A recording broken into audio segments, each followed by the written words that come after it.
One of my clients phoned me up and said, we need 2 Halloween living statues, do you have any?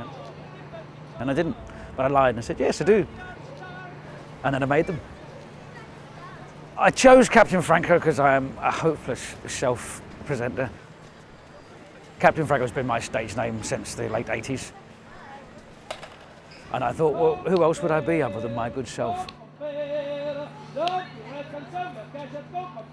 I used to do it in a suit of armour. I had this fantastic idea having watched Scooby-Doo when I was a kid. So I bought a £600 suit of armour from a firm in Germany. And I had that, I thought this would look fantastic, people will love it. And I took it out and it looked fantastic and people loved it, but I didn't. It weighed 74 kilos, it was really uncomfortable and I couldn't scratch my nose.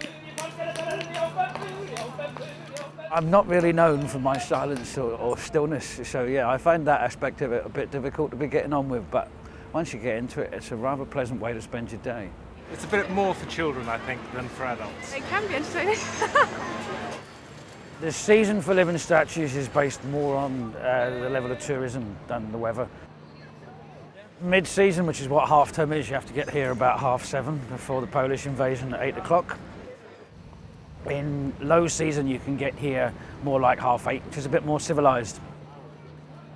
And in the summer, there are people who get here at 4 in the morning. 6 o'clock, I'll come back and get the money, is that all right? Anyone puts money in, you sit, okay? Can you do a dance, Billy? All right? Do you dance? I don't really get so much abuse from people. I get the odds. It's always a young male. It's never any other demographic who thinks it's clever to poke you or kick the money or make a smart-ass comment that isn't. I do get frightened by them. I'm afraid to put money in them. One of the few. Because they touch me and I get scared. I don't know.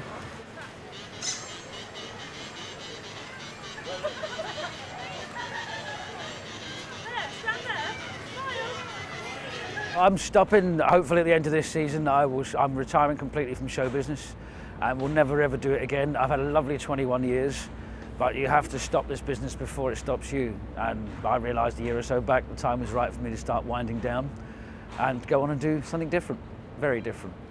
Oh, it won't be long till I'm gonna need somebody.